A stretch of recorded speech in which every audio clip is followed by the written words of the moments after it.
Welcome to the podcast portion of Eating Elephants Ministry. Today's guest is Gina Bullock.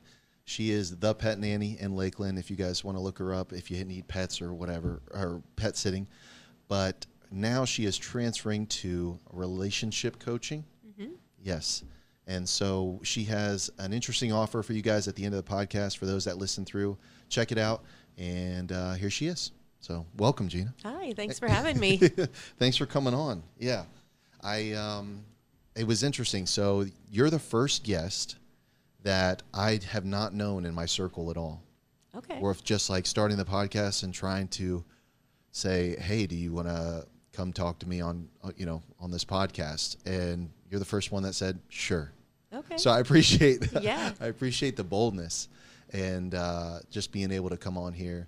It's been nice. And we got to know each other before today a little bit, just because we wanted to kind of, I guess, understand each other a little bit before, we just had like a raw conversation and just talked about background. So you're the pet nanny. Mm-hmm. I You're am. the top search in Lakeland. At the moment, yeah. It took a lot to get there. It did. Yeah. How many years until like you were up there? It was the beginning of the third year. Yeah. Yeah. It took me a year and a half, almost two, to get to the first page on Google. Mm-hmm. And then by the third year, I was at the top of the page, and then I just kept busy, kept at it, kept out in the public eye. Yeah. And yeah, you're a networker, huh? I am. Like you're out there. Yeah. Are you like every flea market, every moment kind of deal? As a lot of us have discussed, 2020 changed a lot of things. And so I feel 24 and 25 are the first years we're really starting to roll with the networking again. Gotcha. Mm-hmm. Okay. So now it's picking up. So now it's picking up. And so it's time to get back out there. And, I missed it. I missed seeing friends that I hadn't, I was used to seeing every week and then missed nothing. Right. So, we're starting to pick up. Awesome. Yeah. And so you started that business just from saying, or did you like see a need, or was it just, I love animals, let's see what happens? Well, I had been doing it for over 30 years, just privately for friends and family. Oh, okay. And I had mentioned to a friend, I've always worked 2 jobs. Yeah. And I mentioned to a friend I was going to get a part-time job for Christmas. And she, and by that time, Facebook had been up for maybe 2 years. And she said, just put it on Facebook. And I said, okay. So I did. And I thought that was going to be it. I did Thanksgiving, Christmas, and New Year's, and I thought that was it, back to my day job. But the calls just kept coming. And by March of 13, I was able to quit the corporate world and just embrace what was falling in my lap. Yeah. I never looked back. Wow. So was it like, did you realize, all right, I need some help? Or did you just kind of say, all right, I'm going to try my own hand at a website, setting up the business? And like, how much was it just on you, Well, I tell you, I was obviously the one leading the way for myself, and I didn't know how to start a business. I didn't have a clue. And so I actually went to Google, and I Googled free business help in Lakeland. There you go. And SCORE came up. Okay. Which is a huge organization. And SCORE came up, and at that time it was Lakeland Business Leaders, which is Bridge now. And I went to both of them on my own, by myself. No one taught me, no one told me. I just contacted them both and went from there. Wow. Mm-hmm. And so they kind of helped you along? Did they did. Give you any kind of assistance, like hands-on? Absolutely, yeah. And so as far as SCORE is a mentorship. So you go in and you tell them what type of business you're wanting to open, and they will connect you with someone who can explain all of that to you. Whether you're opening a restaurant or you're opening a nightclub or whatever, they'll put you with someone that can advise you. Wow. And then with Bridge, or it's Bridge right. now. Yeah. I was able to meet my business coaches, my website designer, other people that were also networking. And I'd be like, after the meetings were over, it's like, I need to talk to you. Yeah. Yeah. So they weren't doing like presentations of trying to sell you stuff. It was just like a meet and greet kind of deal. Correct. Awesome. Okay. Yeah. That's a much more palatable like way for me to find something I need, is to get some.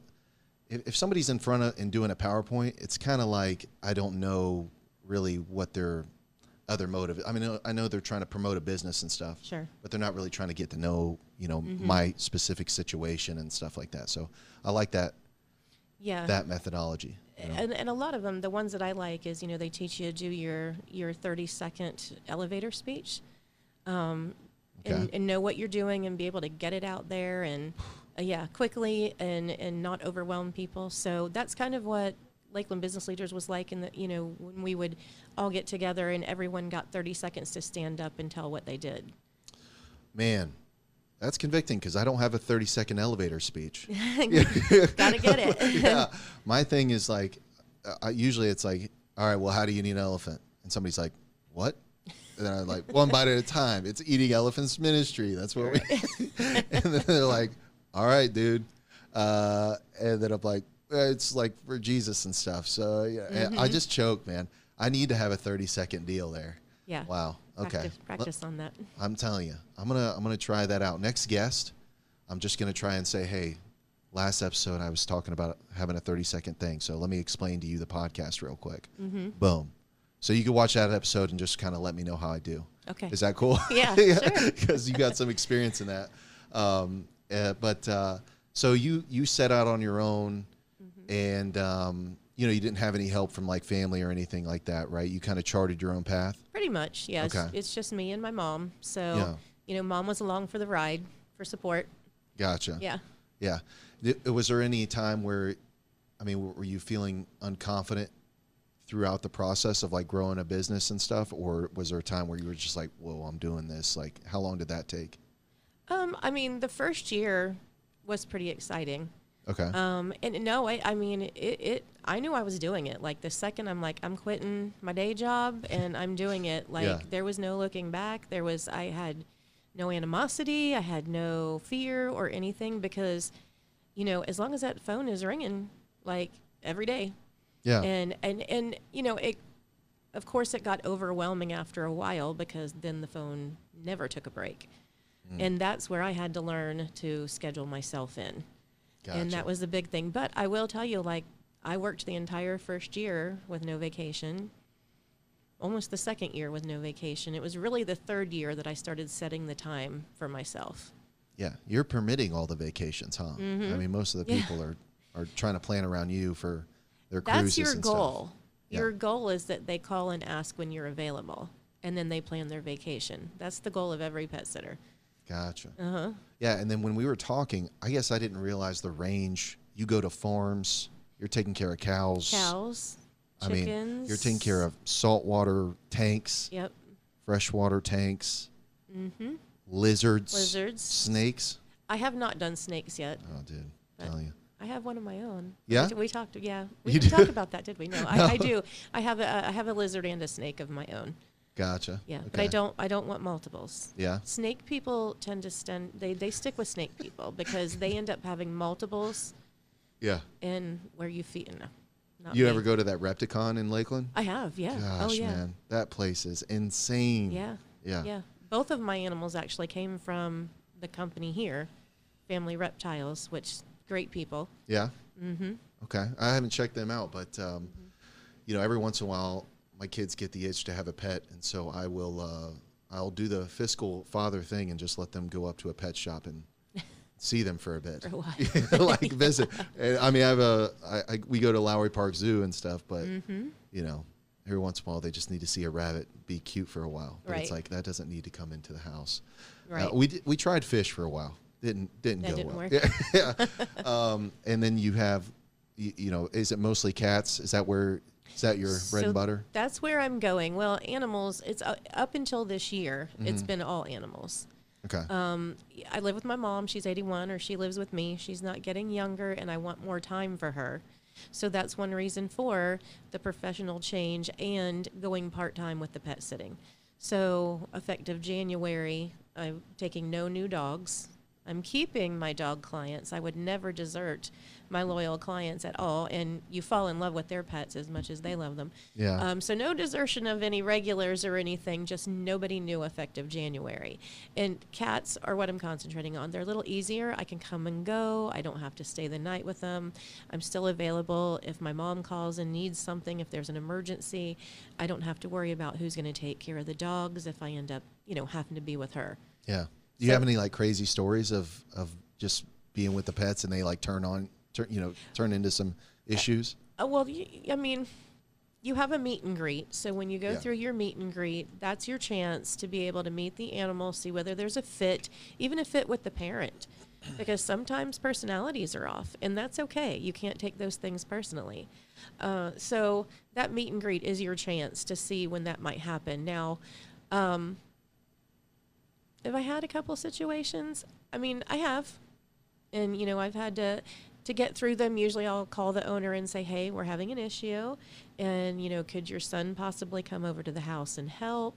Could he, somebody that the dog knows on a regular basis? Yeah. Because the dog is where we thought the dog was going to be comfortable, had no problems during the meet and greet. But then when I went on my own, I learned very early on that when you go on your own, the pet looks at you a whole lot different than when mom and dad are there. I learned that the hard way. I pet sitted one time in my life. Yeah. And it was a pit bull. Like it was, he lost his mind when we walked in there with nobody, with his owner's not there. Not there. And I ended up having to like box him in a room and go into another entrance of the house, fill his bowl. Yep. Right. Yep. And then I've done things like that. There's like a real shady moment where like I had to let him into the food room, you know?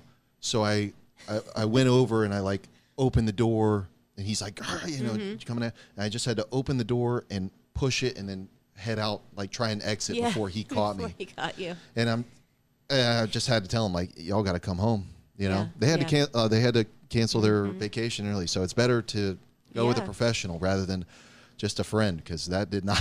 I'm sorry, man. Y'all got to come home. You know, this dog is gonna eat me.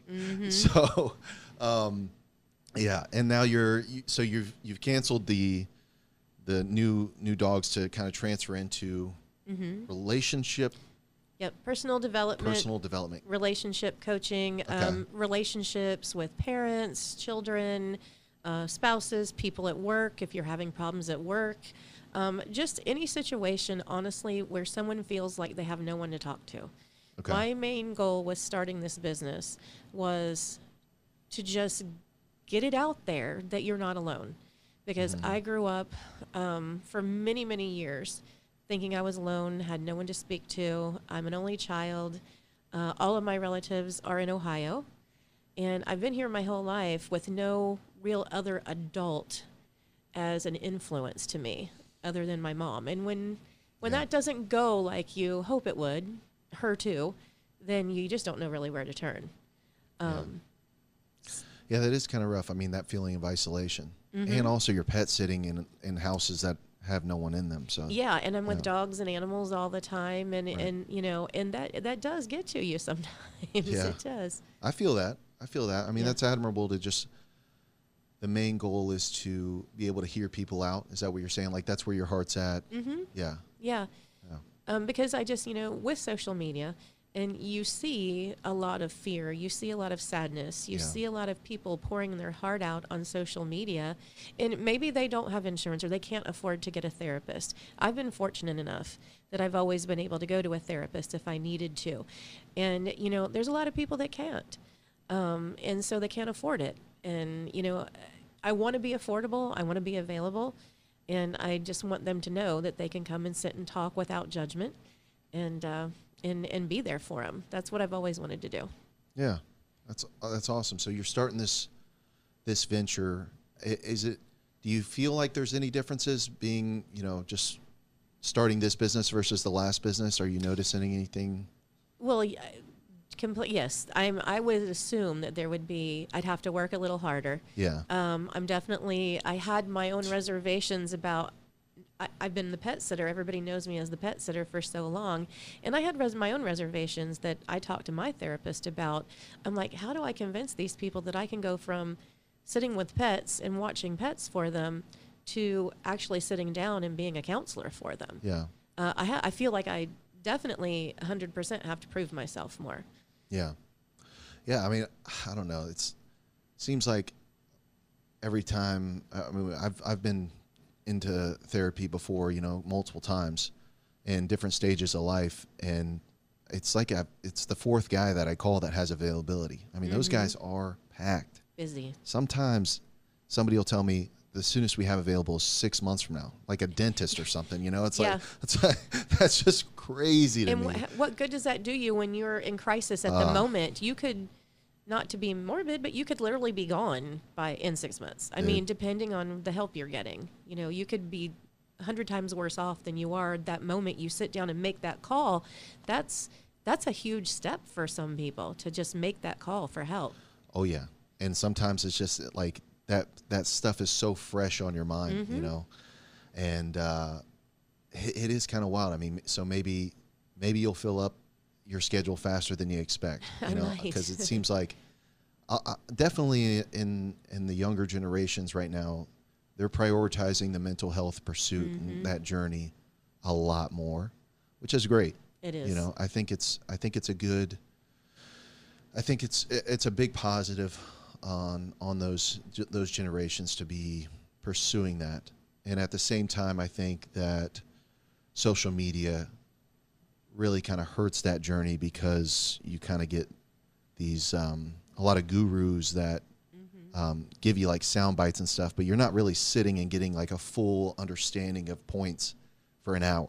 Right. You know, and so if you only get kind of the big pieces without any of the context, I think you can misapply stuff. You know, I think things can go awry pretty quickly. But that's just, I don't know. I mean, at the same time, I'm on TikTok, you know, and sometimes I'll see just something that really kind of changes my ideas in a 30-second clip.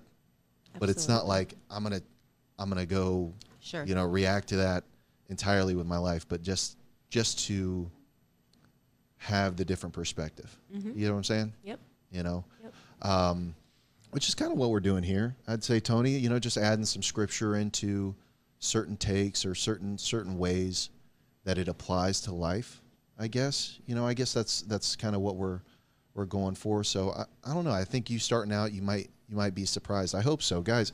You know, give her some support. We'll link your information for sure. And then, you know, starting your business. And I know you said your mom and yours relationship hasn't gone as well. Is that kind of a big catalyst for why you feel that as well? Not just the isolation, but also just the issues there? Oh yeah, absolutely. Yeah. I mean, so much happened. I mean, you know, being an only child, I think when you're an only child, you're always going to question your parents, like, why don't I have a brother or sister? I think those are all natural questions for kids to have. Yeah. And, you know, I got a logical answer. I mean, I felt it was a logical answer. But then, you know, and when you lose your father at a very young age, it was very unexpected. My dad was gone when I was 21. He was only 47. And then, you know, my mom, I kind of felt, I can't speak for my mother, but I know I kind of felt like I was just there, just kind of staring at her like, okay, now what do we do? Yeah. Like, here's where we're at. What do we do? And, you know, there was no counseling at that time. There wasn't any really, and again, I'm not blaming her for anything, but, you know, I don't remember being asked if I was okay. How are you feeling? You know, I was exhibiting some signs of like, I want to move out of the house. I didn't want to live there. I didn't want to be around things that reminded me of him at that moment. And to me, that's a sign. That's a sign that, you know, maybe I needed to talk to somebody when I was 21. And, you know, I've had to deal with a lot of things through my life on my own. Yeah. So I just don't want someone to be in that position. I hope that, you know, a lot of people don't have the support. I hope more people do. I think more people do than don't. I hope that. But, you know, I want them to know they can come to me and talk to me. Yeah. It is tough. I lost my dad 6 years ago now. And that was very sudden, you know. I mean, my dad was a lifeguard and like he drowned, you know. I was like, what? That was crazy. Yeah, that's you know, crazy. He had a heart attack in the ocean, I should say, you know.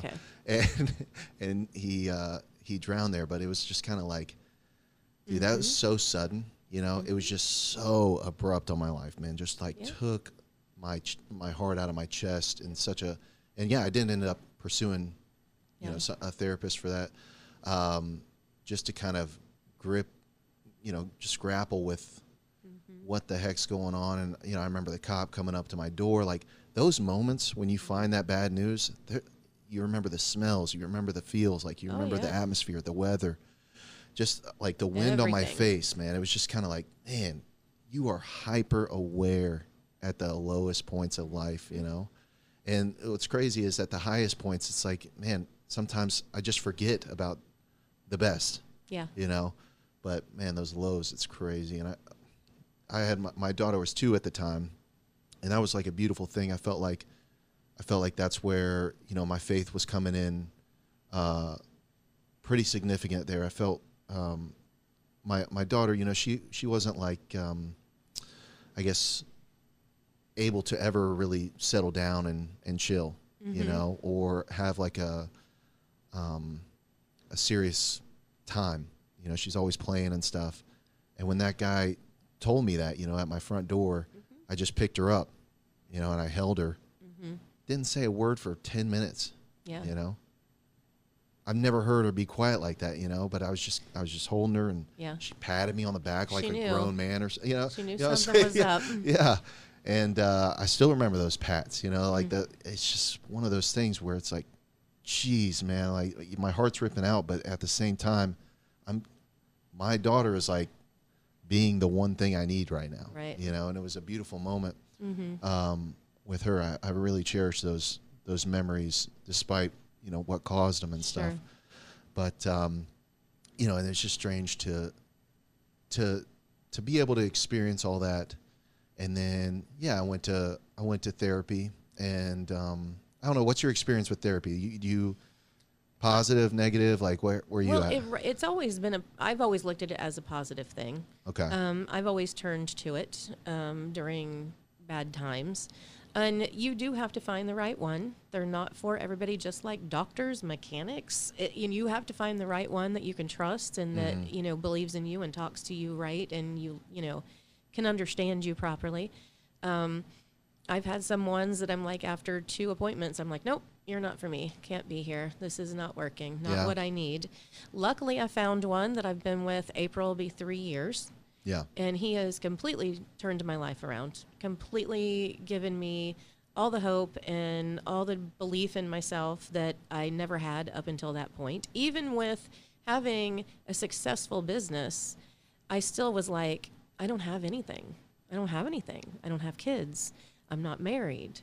All my relatives are in another state. I didn't feel like I had anything. And my friends would be just like, you're joking, right? And I'm like, no, it's how I feel. I just felt like there was so much more I wanted. So that's where I'm at, is just being my true self. I'm hoping that with the changed attitude, that, and I can say with the changed attitude, there have been good things coming. Yeah. So I'm very happy with that. I've been having much better days with the changed attitude. I'm very happy with the new business coming along and the way it's going. And even having you ask me to do this was like, wow. I mean, it's like I'm getting chills, because it seems like every day or every other day, there's something really positive happening. And, and that's me, the attitude and the faith and moving forward is, it's going to go good. I know it is. Yeah, because you said the faith, you went to Southeastern University as well. So you did a couple years there, or is it? I did. I got my bachelor's there. Yeah. I had my AA in elementary education, and kind of thought of Florida Southern for a while, and then that didn't really go, and actually ran into an employee at my day job. I ran into an employee that worked at Southeastern, and we got to talking. And I had been looking at their website, like on the job. I was a receptionist, so I answered the phones. I was, looking at Southeastern one day when it was slow, and then he walked in. And I was like, so, tell me a little bit about it. And then, of course, my concern was I had not grown up in a church atmosphere.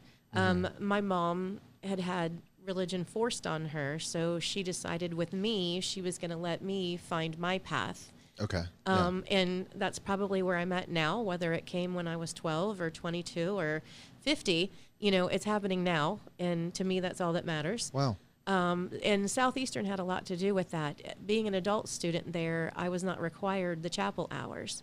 But every Wednesday night, when my class got out on time, I was able to go to chapel, and I would go finish my last hour of that night in chapel. Wow. And What'd you think of that? Oh, I enjoyed it. Yeah. Yeah? And of course we know he's very popular now. So Yeah. with Grace Church, they're building. Oh, yeah. Yes. Andrew Gard. Yeah. Andrew. Yeah. Yeah. Andrew was very popular, very good at what he does, and, very moving and touching and relatable, which I think is why the kids all like him, and young congregation definitely.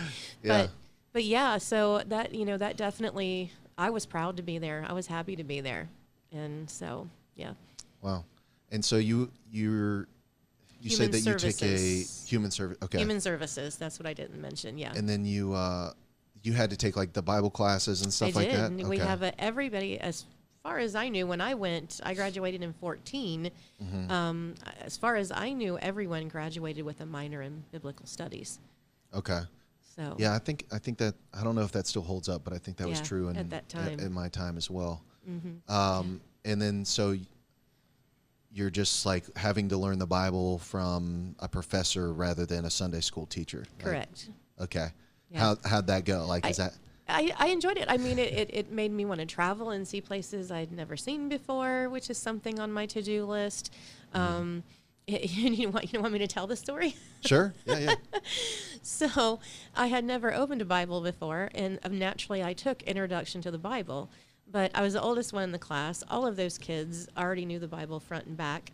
And he thought he was just going to get off easy because all these kids, already knew everything.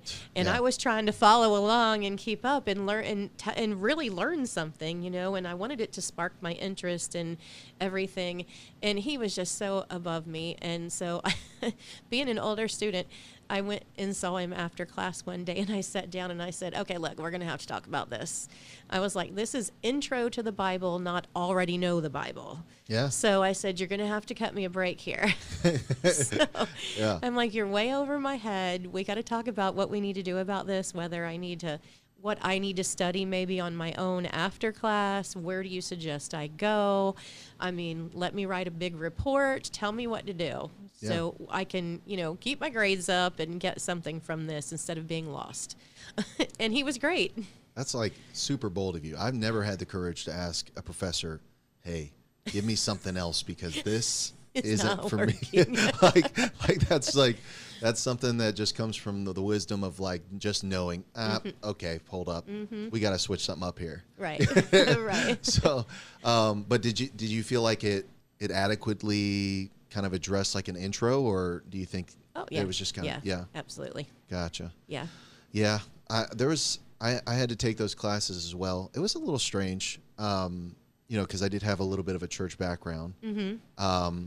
But then there was like questions on there, like they just assigned homework, like read the whole, read a quarter of the Bible this semester.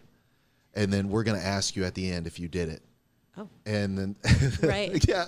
And so at the final was, did you read the New Testament? Did you read the Old Testament?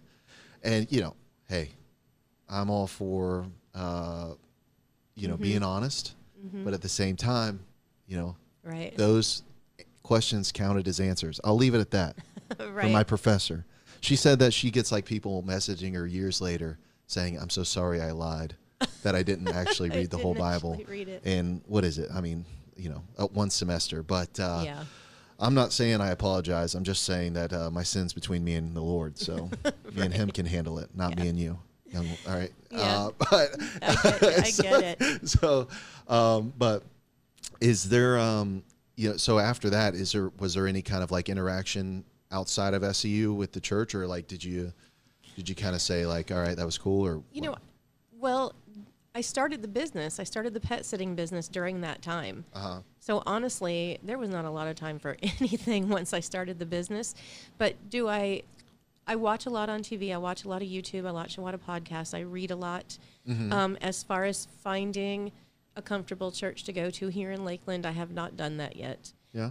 Those will be one of the things that comes with me slowing down.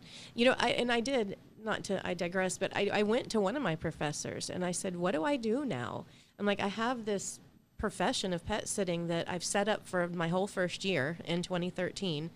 And I said, I can't just now, go into therapy or human services, working for Lighthouse Ministries or wherever, and just tell all these people, oh, by the way, I developed this relationship with you for a year and now I'm going to have to drop you. Yeah. And he said, you know, if that was what presented to you, then that's your calling. That was, God presented that to you and you've done well with it, and stick with it and go from there. Yeah. You yeah. know? I think that a lot of people, when it comes to faith, they kind of over pasteurize, different kind of word here. Well, not the milk. yeah. But it's like, hey, if you're going to be in a holy profession, then 80% of that is going to go down to like working at a church, you know, in some capacity. But, you know, there's a lot to be said about just being a faithful worker outside of the church, you know, and just doing things. I mean, in your situation, there's so much generosity you could have for someone where, you know, plans change or, you know, whatever it is, and you kind of sacrifice your comfort or your situation to kind of accommodate a customer just out of goodness, you know, out of generosity.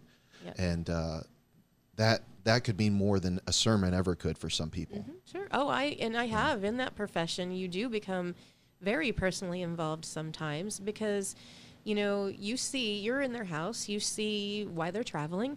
People travel for everything. People travel for funerals. People travel for graduations, babies being born. So you are pretty much a confidant. You see things that you don't take out of that house. You don't take past that room. You don't talk about what you see and what you hear and what you talk about with your clients. You just don't do it.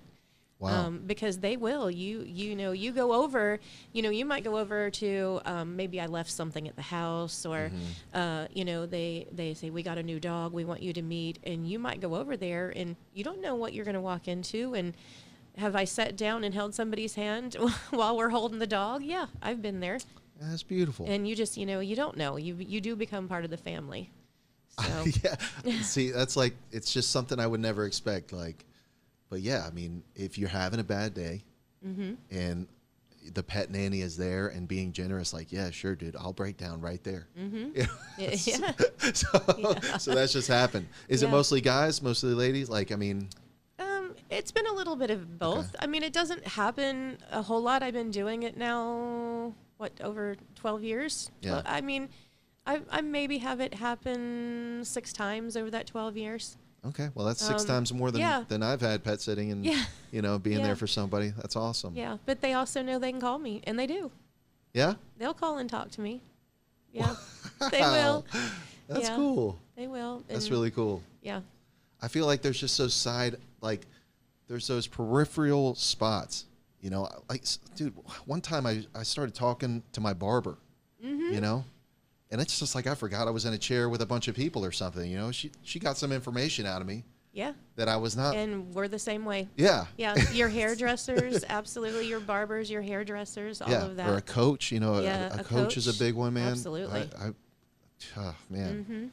So it's just not always from a pulpit. It's not always from a guy in a tie, you know, or even in a therapist situation or a setting. Yeah. You know, I know it there's just been some key moments that I think everybody in their life, if they think back on it, it really happens unexpectedly, but, you know. You know, and being a person, and I pride myself on this, and I'm happy about it, is that I've always been approachable. I've always liked people. I've always had the compassion. I've always had, you know, just that understanding. You know, like I told you, I've never not met a friend. Like, I can go anywhere by myself. I can do anything. I can go to eat by myself, go to movies by myself, all of that stuff. Ultimately, I'll end up sitting somebody that I talk with a movie about or something. And I've got friends that are like, I could never, ever do what you do. We would go to a restaurant, and, you know, I'll go in and get the seat all ready and say, hey, I'm in the back, and text them. And I have friends that'll wait in the car till I get there, even though they've been in that restaurant 100 times. Wow. Because they don't want to walk in by themselves. You know, and I can do all that. I can sit down anywhere and start talking to people and, you know, see what's going on with them. How are they doing? If they're crying or they're upset, or, you know, I have no problem in the grocery store. You know, if somebody's crying, I'll be like, are you okay? You know, do you need to talk? And they're like, no, I'll be okay. You know, I'm like, okay. well, just know that, you're loved. That's awesome. So, yeah. Do you feel like there's been those moments of like, I guess just kind of unexplained timing, where it's just like, wow, this is kind of crazy that I'm here, like a faith moment, right. It's, Yeah. Like you're put in certain moments and certain times, and you're in that store for that reason. Yeah. Oh yeah, absolutely. And so you're just watching a dog sometime, and then suddenly it's like this moment's happening. Yeah. That's beautiful. Yeah. Man. Yeah. I don't know. I mean, I guess hearing that you're like not in, I guess not grown up in it, but then going to Southeastern, and then you're kind of seeing these moments. Like, did you get anything like from the teaching, like what your thoughts about, Jesus and all this kind of stuff? Like, where do you think all that is in your life? I mean, I know he's with me, absolutely, based on the way I was raised, in the environment that I was in the teachings of my mother. And the teachings basically were, you're to be a good person. Mm-hmm. Jesus wants you to be a good person. You don't lie, you don't steal, you do good, you do right by others, and I was kind of brought up, and no, not kind of, I was brought up that, that you don't have to be, it sounds kind of not crude, but you don't have to be in a building to feel him, to know he's there. He doesn't need you to go every Sunday, every Wednesday, and all of that stuff. As long as you're a good person, and that's what's important. And so that's kind of how I've lived. That's how, and like I said, I would love to get into an environment. It's not that I haven't gone to church and I haven't explored that. I'm just waiting for the right place for me. Really? Yeah. I research it. I do. I look and, and it'll come. It'll come when it's right. I feel it going that way. Okay. So. Well, I got an offer for you. Okay. Yeah. And this is a guy that I've known for a long time, but he started doing this thing, Person of Jesus is what it's called, Person of Jesus study, right? Is that? And it's it's a different take. Mm-hmm. So I know a lot of times we talk about like Jesus as God and he's doing all these miracles and stuff. Mm-hmm. And this guy is kind of talking about the humanity side of him, mm-hmm. not saying that he's not, God and he's not doing all that, but it's just talking about kind of the struggles and talking about how he operates. And honestly, it just kind of helps me. It's relate, or we always talk about, it's a relationship with Jesus. It's a relationship with Jesus. Also, he, multiplies fish and mm-hmm. he floats on water and, levitates. Yeah. It's like, yeah, okay, it's a relationship, but it seems like he's beyond me. You know what I'm saying? Oh, yeah. I can see that. And I think that just to kind of plug this thing, I guess, but also to kind of offer, I'd gladly, if you wanted to try something out like that, it's cool. It's at Catapult and absolutely. First week of March, Fridays at noon.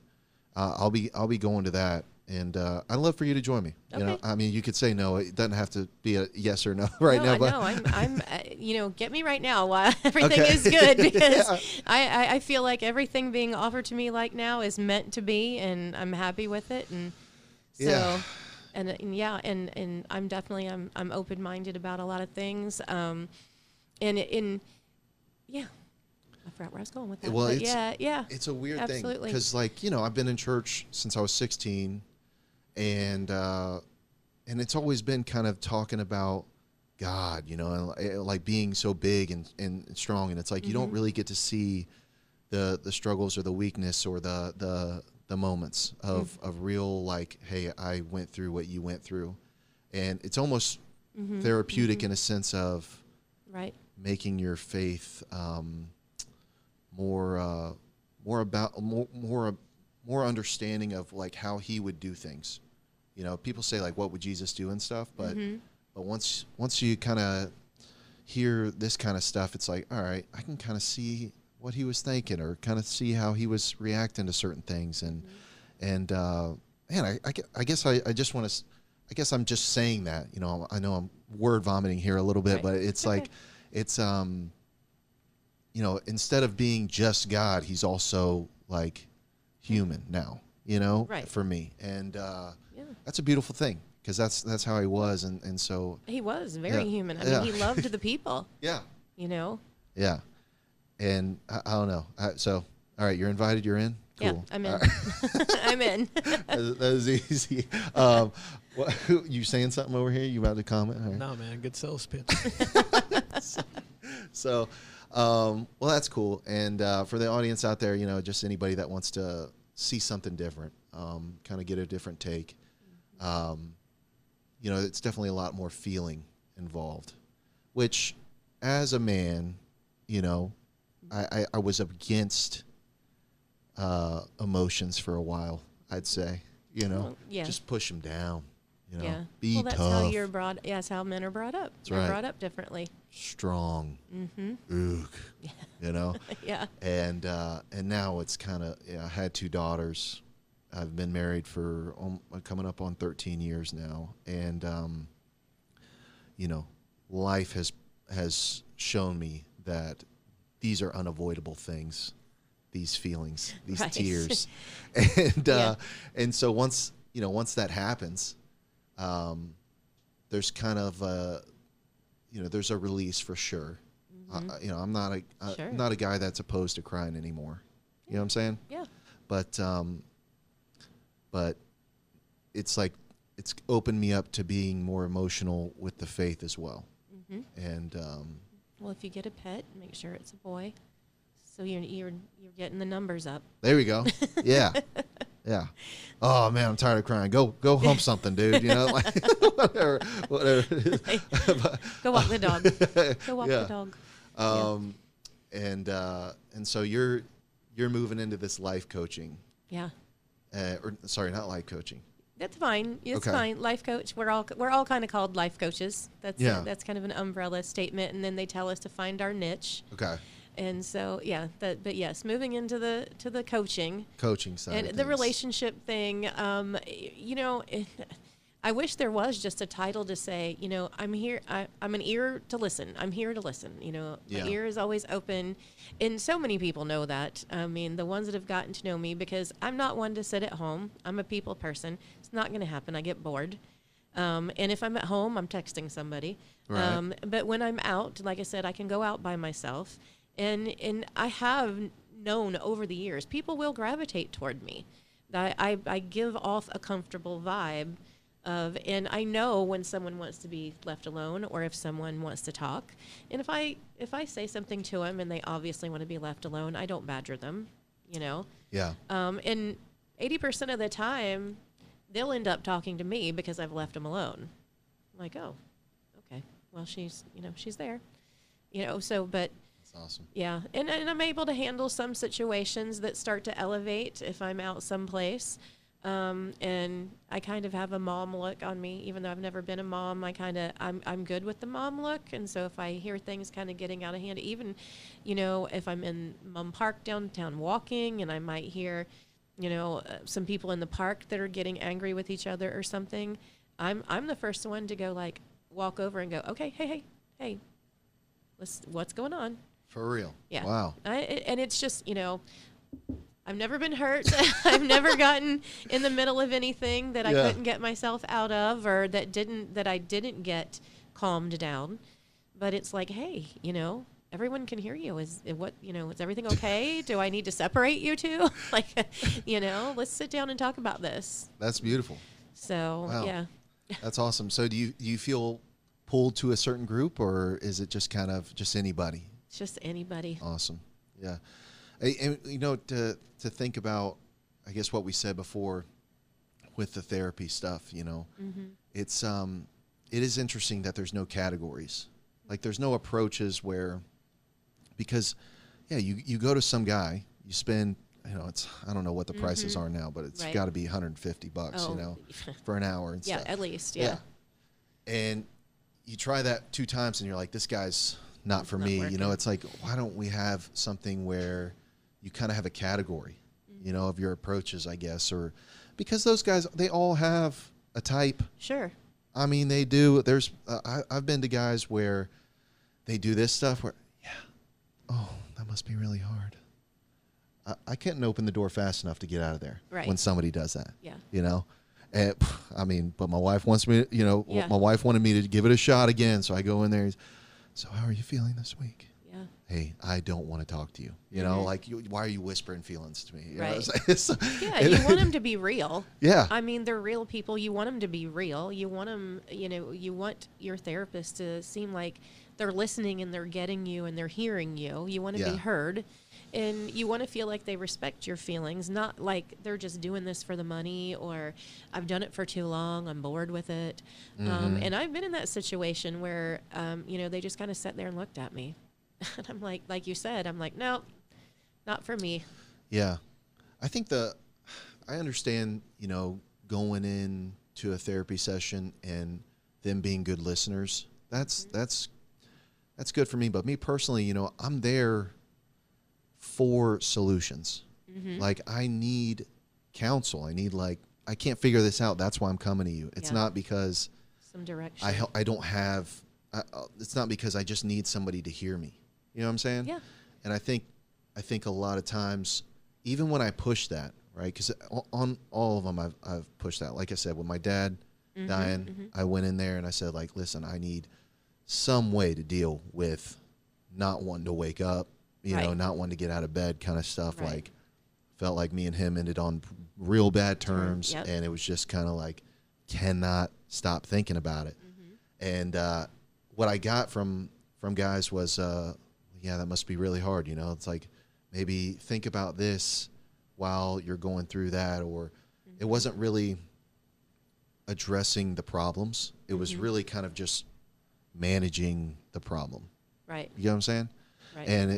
And I feel like that. I've been in marriage counseling too. Like, me and my wife's had some hard times. We've gone to, I think, 3 different marriage counselors over the years. And, you know, a lot of times in there, it's like, oh, well, he's doing this, you're doing that. So, you know, do this behavior to cope with what they're doing. But it's like all surface work. You know, even though we're there for a long time, it's not like I'm just trialing counselors. They're very, I don't know. It just seems like sometimes I'm getting the vibe that you're not trying to fix the solution. You're just trying to help me deal with the current suck of my situation, but it's not making it less sucky. You know what I'm saying? Yeah, I've had, like, in my current therapy, I've had people ask me, you know, has he given you any books to read? Has he given you any workbooks or things like, you know, journaling? And I said, no, we're not doing that, and I'm okay with it. And I'm okay with the way he does it. And, you know, and he does kind of, on some ways, he lets me figure it out for myself, what works best for me. But he lets me talk, and he listens, and he encourages, which is important. And, you know, he's there for me.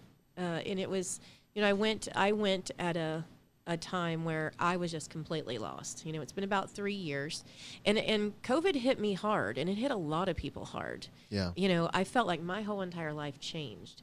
I had my life in a happy place. It was going just the way I wanted it to go. And then it just all, you know, I was stuck in the house for a year basically. And then when we did start to come back, it had all changed. Because I am such a social person, the networking for me, that was my social outlet. I don't date a whole lot. I've been married one time for a very short time. And so the networking and my job, that became my outlet to be around people. Yeah. And so when all of that ended and didn't come back the way it was, I felt a little lost. And then I felt like I had to start over. And that's what I explained to him. You know, that was a big deal to me. I had to start all over and figure out how to find myself again. Yeah. And so, and it's worked well. And there have been some books I have read on my own. I've gotten them and I've shown them to him. And I said, what do you think about this one? I like the audiobooks. I do read some, but I love the audiobooks. I learn better by listening. Yeah. A lot of times I'll follow along in the book and like make highlights and stuff, but I'll do both at the same time, hear it and follow in the book. And that's helped me. Wow. I have a new one now to read on coaching because,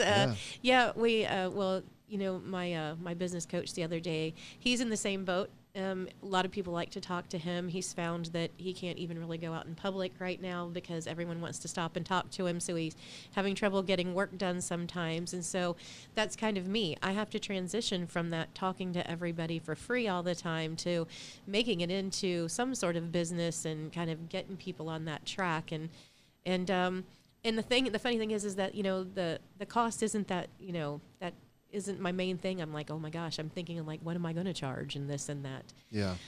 But you have to find the right one definitely and what works for you. And, when you go on the web, like when I went on the website, I read down through all the people and he's the one that stuck out to me the best. Yeah. So yeah, you don't want somebody just patronizing you there.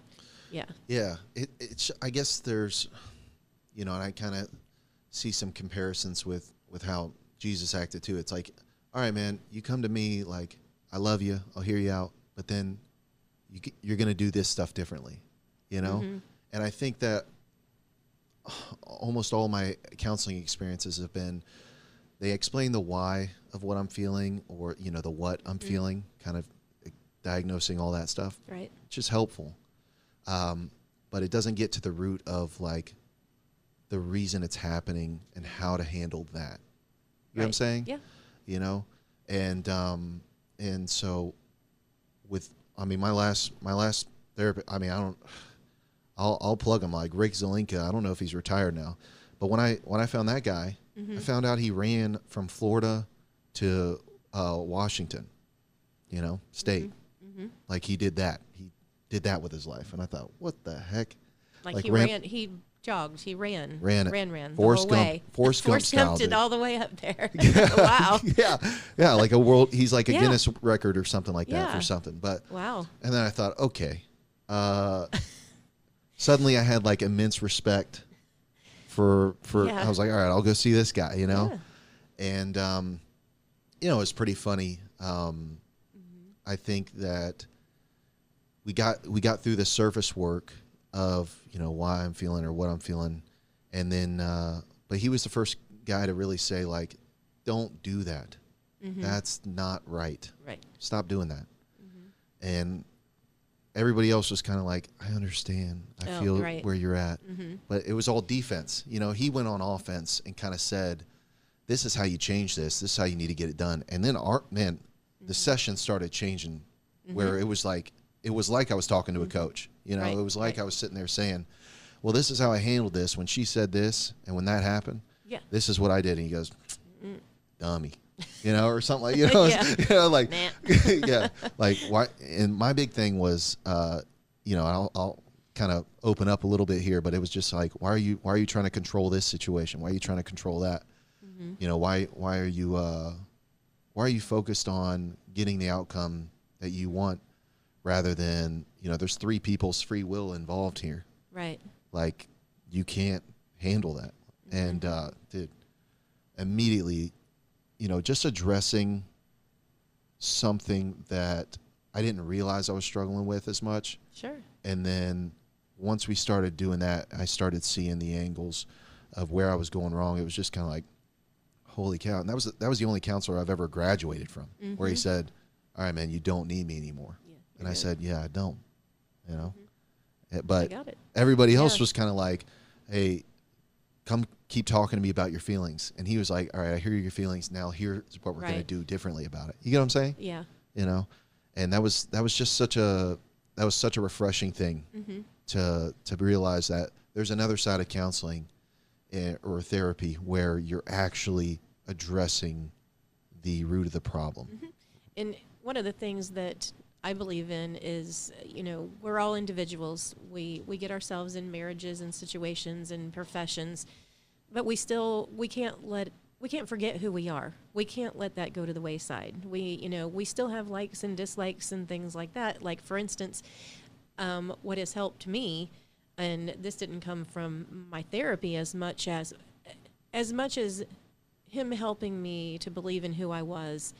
And because I've done being an only child for years, and we talked a little bit about this the other day when we met, but I've always felt like I had to be what other people wanted me to be. I had to look a certain way. I had to act a certain way. I had to wear certain clothes. I've always had, kind of mixed messages growing up. I've probably had some boyfriends that weren't so nice and like, I don't like you in that outfit. Don't ever wear that again, kind of thing. And so then I became really hyper focused on what I was wearing, how much makeup I had on or didn't have makeup on, over, being told this or that. And, no one should feel less than who they are based on somebody else saying something to you. That's their opinion. You be proud with who you are and what you're doing, and be happy in the clothes you're wearing or whatever. And so, I enjoy meditation. I enjoy listening to music in headsets. I enjoy, laying on I have a mat. I'll lay on the middle of the floor in just my one bedroom. I have 3 bedroom, and I have one room that you just turn on the ambient light, and and it looks like the moon and the stars, and then I put the music on and I just breathe through it. If the cat comes in, it's nice to have the cat. And so, just being who I am. And that's where I find my peace a lot of times, is just sitting in that room that I made for myself, the things that I liked, looking around, obviously, in here. He likes the room here. And so, he probably finds his peace here when he's in here in a way. Yeah. And so, and so that's what I do. Like, I've just become, I'm who I am. And that's how it is. And I'm going to wear the clothes I like, and I'm going to, oh man, I love that. I just, I'm not going to let anybody's opinion influence me of who I am. If you don't like me, you don't like me. I know I'm a good person. I have a lot of friends. I don't, that one person that doesn't like me. Okay. I like that. I mean, I do not want my therapist to be a people pleaser. That's for sure. Yeah. Like, don't, don't try and appease me. Yeah. Tell me what I need to hear. Exactly. Give me the real stuff. Yeah. And I've like I said, I felt a lot of kind of cushiony, like not saying the real things, not addressing the real problems. Communication is important. Yeah. Absolutely. And it does take 2 people, and it's hard sometimes when the second person is not on that same page with you. And I've had a lot of that over the years with just my mom and I. Yeah. And, sometimes she just is always like, I don't understand you. I don't understand you. And I'm like, well, when you're ready to learn, let me know when you're ready to learn. Yeah. Let me know when you're ready to appreciate it. And so, sometimes we have to go to our corners. She has to go to her place. I have to go to my place. It's like, okay, this is going nowhere. I'm not going to fight about it. I'm not going to make us miserable. Let's just, you go, I'll go here, you know, and then we'll talk about it at another better time. Okay. So, well, I think some of the people out there might be ready. I guess, what we're talking about, it's like a lot of people stay away from therapy. They worry about it. Kind of like, I guess, I don't know. It's just, there's a lot of fears in the unknown. There's a stigmatism to it. And, and our parents, and our parents and our grandparents were brought up on that, you were weak. What's wrong? You can't figure out your own problems, whatever. You can't figure out your marriage. You can't figure out your kids. And there's a stigmatism. And here we are in 2025, and we're still fighting that stigmatism.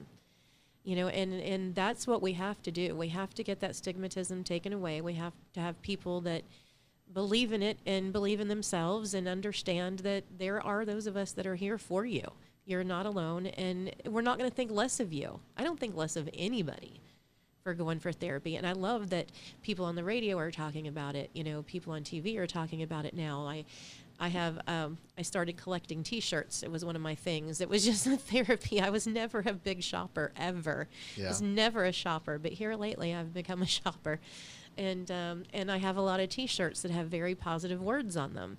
I would have the girl print them and put it on the back, like, you are loved, and it's across the back, so that person walking behind me. And people love it. I've had people all the time now, they're like, can I take a picture of the back of your shirt? And I'm like, yeah, please. Wow. Absolutely. And so, you got to get that message across, and I'm going to get it across however I can, whether it's on my hat, my shirt, by talking with people, and just I support the movement, 110%. Yeah. I don't want to see anybody, needlessly take their own life, or feel unloved or any of that. So That's what I'm working on while I'm still while I'm still above ground. That's what I'm working on. Well, so I guess I don't know for the guys that are. You have something to say, or are you just trying to? Yeah, sure. I just kind of had a quick question. So, Yeah. from the conversation, you have a love for people, and it seems like you want people to know that they're not alone. Was there someone in your life that was that person for you, or are you being that person now because you didn't have that? No, and my dad. Okay. I am every bit of my dad. Everyone loved my dad. Everyone came to my dad. They knew that he cared about people very much, and I took after my dad. It's always been that way. I've always had a huge sensitive side. Extremely sensitive. Extremely sensitive. Just I get all the feels from the room. Whether it's good or bad, I feel it. That's why if the noise gets too loud, I either have to leave or I go, hey, shh. Yeah. Like, you're getting a little loud. But from my dad, people loved my dad and his side of the family. Yeah. So I'm wondering if we could kind of appease people's fears a little bit of starting, because that's the thing. You have to open the door, right? Somebody's got to try. So is there like a set, if we did a mock 10 minutes or something, of like how it would work if I came to you for counseling? Not that I'm taking advantage of your time or something. No, not but at all. like, is there like opening questions and stuff? Like, do you have any kind of ideas there, or you want to just ask me some questions? I don't know. Let's do it right here. Oh, put me on the spot. Well, I don't know. It's just like, just to think like, okay, I can talk to you about something, and we could just, let's say I have a problem. I'll just tell you a little bit about my life. Okay. And then we'll just say like, this is how it would work, man. If you, I don't know why, but it's just why don't like, we do this over coffee? Do it over a coffee? Yeah. I mean, I talked to you the last time for 2 hours. Yeah. Yeah, just talk to you about my life or something? Yeah, I mean, just, sit down and do so how are things going? Okay. And just kind of give them an idea of what it looks like. Like, I think, like, when I started going to Dr. Abraham, we're doing virtual now. I was going in person, but he, I don't, the very first appointment, I don't remember if he said something like, so, what brings you to me today? I remember the first two being a little awkward, and then I finally started really opening up to him once I saw that he was okay with me opening up with everything. Yeah. And I've told him everything. I told you things the other day when we did the, Yeah. What's confidential? See, if somebody doesn't tell me confidential, I can't bring up. No, you can't. You know what you can't bring. Okay, you remember, okay. You remember. Yeah, there's only a few. You are sure. maybe one of 5 people that know the magazine story. Okay. Wow. Yeah. And that was just our first meeting? Yeah, that was our. Well, am I approachable now? Tony always talks about me having an unapproachable vibe, where my face is not very welcoming. And, I just talk too aggressively, I guess. So he's got a real problem with me. Well, I'm not really. And he sees me at the gym at 5 a.m. Yeah, nobody's happy at 5 a.m. in the gym. Like, or, 6 a.m., whatever. Right. And I'm just like, I hate being here, dude. Yeah. He doesn't know me fully. You would get, see, you're bringing this out of me. You're bringing this out of me. Well, I felt it was poignant. I mean, going over our conversation and you getting to know who I was and why I was doing what I was starting. And, and me having issues with my weight my whole entire life. Right. That's something that's huge. Huge. Okay. And so, I mean, I wouldn't have, Well, I'm a dumb guy sometimes, so if somebody tells me something, I'm like, and they don't say, hey, this is secretive, then I'm thinking like, all right, well, that was interesting. I guess they share that with every person they come across. No. That's not something I share with everybody. It's good. It's good. No, I just felt like it was appropriate at the moment. Yeah, I appreciate you opening up and so I guess to kind of see things through here on what you're offering. You're saying that you're starting out this business. You don't have anybody on the schedule yet, right? Nope. And so you're looking for opportunities to develop your skill. Yeah. You know, I think anybody that's listened to this understands that you have the correct skill set and the correct listening and yeah, just the, I hate to say it, but the vibes, you know, like, like that's, I know that's not professional, but no, I get it. You're extremely empathetic, and like you can tell that, like you said, you're very, I don't know, sensitive would be a good word. Yeah. And I can just, you know, when someone's uncomfortable or something's not going right, I can, you know, you can tell by the way they hold themselves, you know, and it's easy for me to diffuse situations. You know, I've been around, you know, even situations where I might be around, just for example, there was a girl on a date. It was a daytime date, and I could just tell she was uncomfortable. yeah, You know, and we were out at when Crispers was over at the Villages at the movie theater. Yeah. We were having lunch before a movie, and she just didn't look real comfortable. And you know, and he went to go throw the trays away, and I just politely asked her if she was okay. Just things like that. You know, I've been in situations where girls were uncomfortable and guys were kind of hitting up on them, and I'd be like, "Hey, dude, you know, hey, I like your car." Just divert his attention, let her walk away. You know, just let her walk away and divert the attention. And she's, "Oh, where'd she go? Oh, I'm sorry," and she's gone. yeah. I know? don't know. I think I think it's hard to not see that in you. You know, that would be a good fit for anybody out there. And so, just to develop your clientele, what are you I guess so I've been obviously that's been on my mind, how to get it started.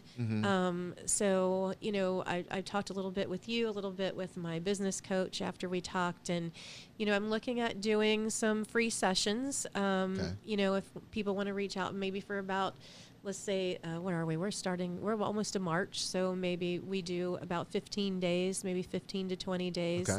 If people reach out to me and want to talk, we can sit and talk for maybe about 30, 45 minutes if they would like to do that. Yeah, and, just to trial and see how for free and see how it goes, and they can give me feedback and I can give them feedback, and you know, been doing this for a long time already, so you know, it's going to be something comfortable for me. Okay. So what, 15, 20 days? Yeah, about 15, 20 days. Okay. Maybe starting the 1st of March. From when we post this. We're going to post this. That's perfect. From when we post this. So the day we post it, we'll cut it right in the middle. 17 days. Okay. To be weird. Yeah. 17 days from the day we post it. Okay. You could reach out and to I'll Gina. do a post on it that time too. I'll share it and do the post. And then, you know, just saying, hey, she wants to be there and try and support people. And I mean, honestly, I feel like you're going to get a lot of guys that are trying to make it in the world. Yeah. And just with the situation in the economy and stuff, it's like they don't have the money to pursue any kind of mental health stuff. Like everything's relying on them. Yeah. So the pressure's there, you know, so they do want some coaching and you know, some kind of relational advice. Because that's what typically happens with guys. It's like, all right, so my job's stressful, but I can't do anything. So it's like that's pressuring me. So then my marriage is suffering from that. So then that's the coaching I need. You know what I'm saying? That's like, and I want to keep it reasonable, even afterwards. I want it to be reasonable. Okay. Like, I don't want to make, you know, believe me, I've been there, I've called, you've called around. And I mean, I called one and it was like $250. And I'm like, no. You better not be telling me any personal stories. I don't want to hear about your life, buddy. Yeah, I got better 60 all be about minutes. me. Yeah, dude. We gotta cover this stuff because I'm not trying to stay in here forever. Yeah. And you know, and I had one that he was 70 for 45 minutes, and I went to him for a little while until that ran its course, and it was good, and I got over that situation. Yeah. But yeah, I'm gonna always keep it reasonable and always keep it obtainable. You know, that's awesome. Yeah, I don't want to rate it out to not be able to do what I want to do. You know, so. Yeah, I just think that it's an easy way for a guy that's out there that's struggling to break the barrier of opening up. Right. You know? So. Right. I feel like you're gonna have a lot of waterfall sessions those first ones, man. Right. You know. Yeah. Telling you what. But Yeah. that's sometimes, man, those guys just need to Yeah. have somebody out there. Like, we cannot Mm-hmm. ever slow down, really. Right. You know? Yeah. At least that's what, I mean, I'm just talking. I'm Yeah. projecting like crazy right now, but that's just my life. You know Yeah. what I'm saying? like, Yeah. like, that's just where I'm at. No, absolutely, and I've been there. I Yeah. mean, with the pet sitting business, like I said, I went years before I started taking any vacations, and I've had, and yeah, just the joy and the comfort of knowing that I'm slowing down. That was just, it was so hard for me because I love my clients. I Yeah. love the parents. I love I love the owners. I love the dogs. I love all of that. And me being a people pleaser was part of my problem of like, my clients were like, are you ever going to say, no, you're not available? And I'm like, probably not. Wow.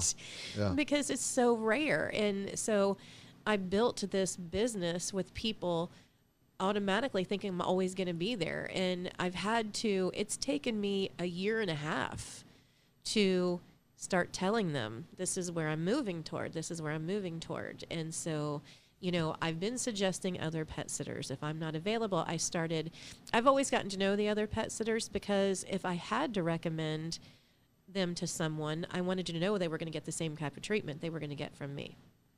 So, yeah, it's taken me a year this past, 2024 to start letting them know verbally. I started calling them. I started sending letters. I started reminding them, that this is what 2025 is going to look like. So, Okay. yeah. That's awesome. Yep. All right. Well, just to wrap up, Yeah. I'll see you at the Person of Jesus thing, Yes. or study. Yeah. Just At send me the I'll send you Catapult. that. That is Fridays at noon at Catapult. Okay. If you don't know where Catapult is, guys, just Google it. Yeah. Yeah. Because I don't know where it's Lake Mirror, but I don't Oh. know any addresses. So right you now. don't even know the old building and what it looks like. Mm-mm. They were going to refurbish the old one, and then the hurricane took it and made it Oh. unstable, so they had to rebuild the whole thing. That's a whole other thing, though. Gotcha. Yeah, Okay. that's a whole other thing. But yes, beautiful building. Yeah. So looking forward to that. And then Yeah. this Friday. the pet nanny. Yep.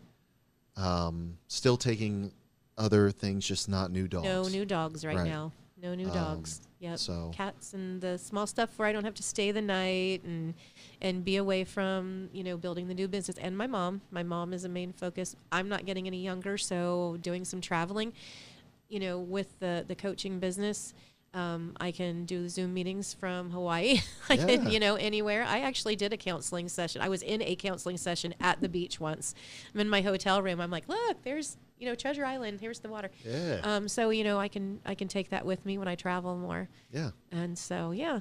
And So that is Priority You.